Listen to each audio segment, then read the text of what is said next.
It's not just one vector killing black people. It's 5 or 6 different vectors. It's in the food, it's in the vaccines, it's in the medicine, it's in the psychiatric drugs. Oh, and let's get to the food, because this is the final chapter of this that will absolutely shock you.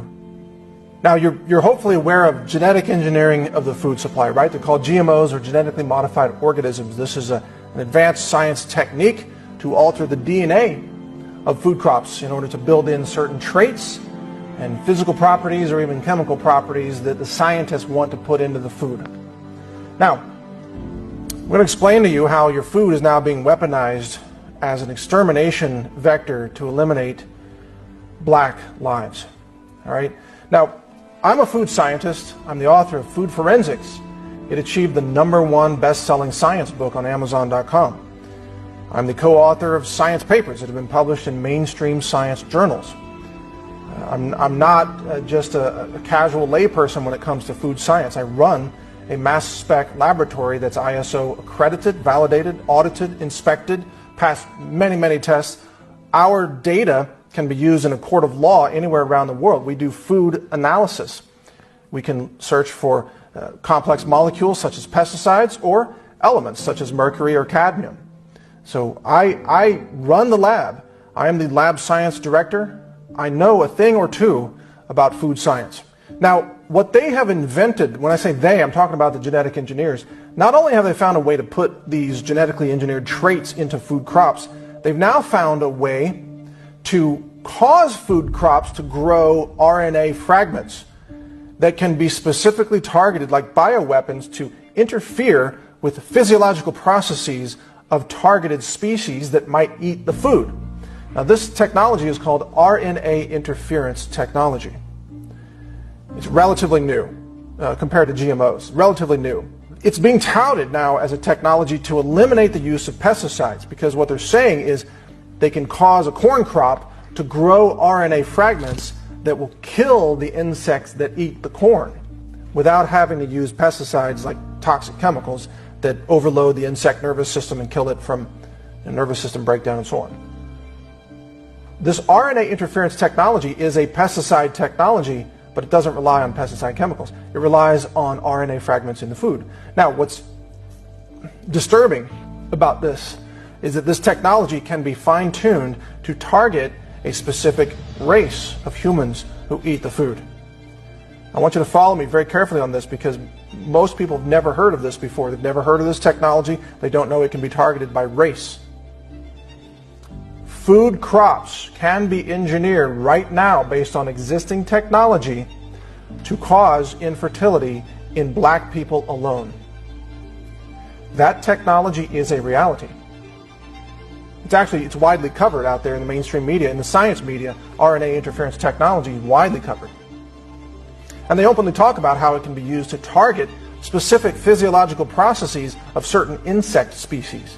They can interfere with DNA repair or protein synthesis in insects. They can interfere with fertility or reproduction.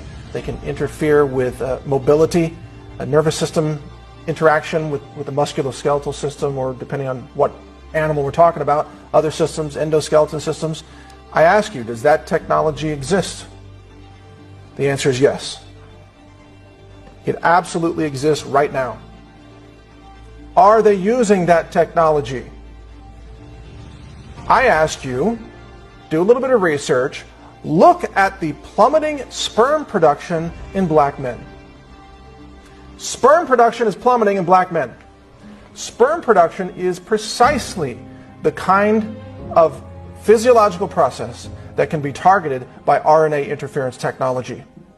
Now, is that proof that the food crops are being engineered to cause sperm production to plummet in black men? No, it's not proof.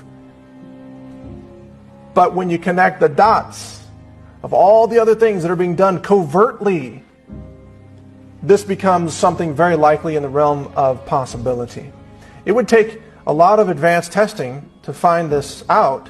And guess who controls the funding? Guess who controls nearly all the science funding in America today? The federal government. The same government that allows the CDC to cover up the truth about vaccines and black children. The same government that funds Planned Parenthood abortions of black babies. The same government that covers up the EPA-induced contamination of waterways affecting Native Americans and other populations, including the Flint, Michigan, predominantly black population. This government, same government that runs the FBI, that wanted Martin Luther King Jr. to commit suicide. It's the same government. The government is at war with you. If you're black and you're watching this, the government is at war with you, and they want you to exterminate it, and they control the science funding, which means there will never be money for any genetic science of the food supply to uncover this truth. If it were there, it would be covered up like everything else has been covered up this entire time. Just like the Tuskegee experiments covered things up in the 1930s. Nothing has changed, except the technology is more advanced. The covert technology is more covert. The number of vectors through which they can kill you and cause you to have no children, cause you to have spontaneous abortions, the number of vectors is increasing. You are being targeted. And like I said earlier, to some extent we're all being targeted. But black people are being targeted more than anyone else. So what do we do with all this information? What do we do? Do you take to the streets and bash heads? No. It doesn't get you anywhere. The problem is the consolidation of power in the institutions of science and medicine. The problem is that science has been taken over by globalist agendas and depopulation agendas and government funding. The problem is that we don't have a decentralization of science. The problem is, if you will allow me to even invoke this terminology, the problem is that we are all slaves to science tyranny as it is being operated today. We're all slaves. We're living under a science dictatorship that refuses to tell us the truth and yet targets our brothers and sisters, our children, our grandchildren with extermination agendas through medicine, through food, like everything we've talked about. That's the problem. We need independent science. We need decentralization. We need more labs like my lab that I operate independently. We don't take any government money.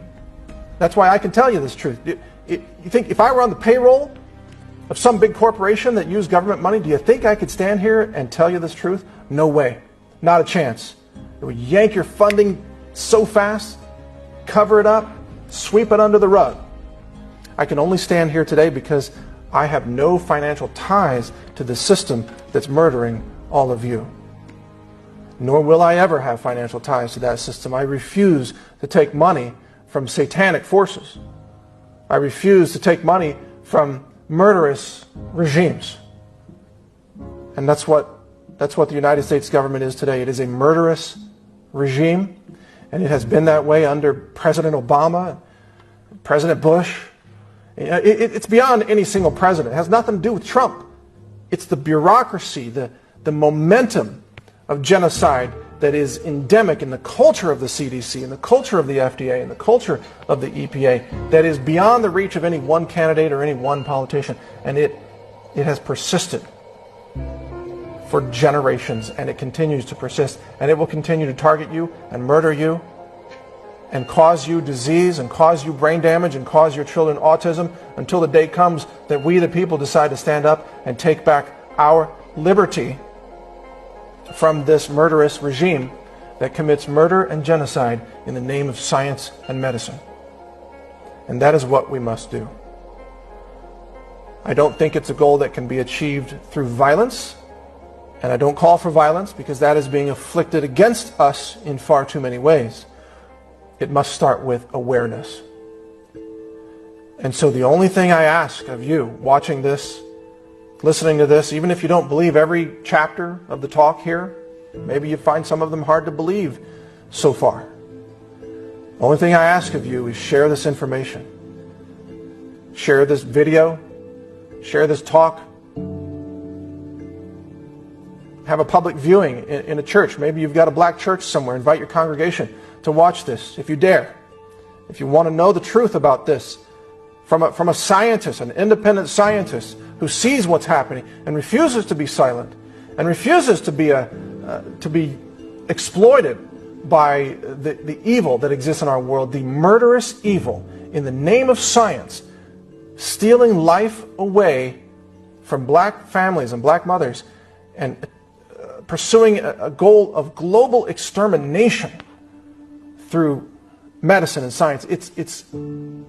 We cannot stand for it. We must change our future together. And we're not going to do that, by the way, by fighting with each other over skin color or race. Do not let the system divide us, because the system is actually murdering us, but they're trying to keep us distracted. In the meantime, they want black and white to fight against each other in the streets, don't they? You better believe they do. They want you to not trust each other, because they are the murderers. They, the system, they're murdering us all to one extent or another, but they want us to be too busy bashing each other over the head with baseball bats to pay attention to the real murder that's taking place on the bigger scale, the global scale of murder and genocide. Don't allow yourself to be distracted. Do not fall into the depths of racial hate for anyone. Don't hate someone because of their skin color or their background, religion, sexual orientation, anything. Understand that it's we, the people, versus the system of murder and genocide, the scientific dictatorship that has in one way or another targeted us all. So we, the people, must stand together, unified, regardless of our race, unified with the knowledge and awareness that we have a right to live, and we have a right to have families, and we have the right to know the truth.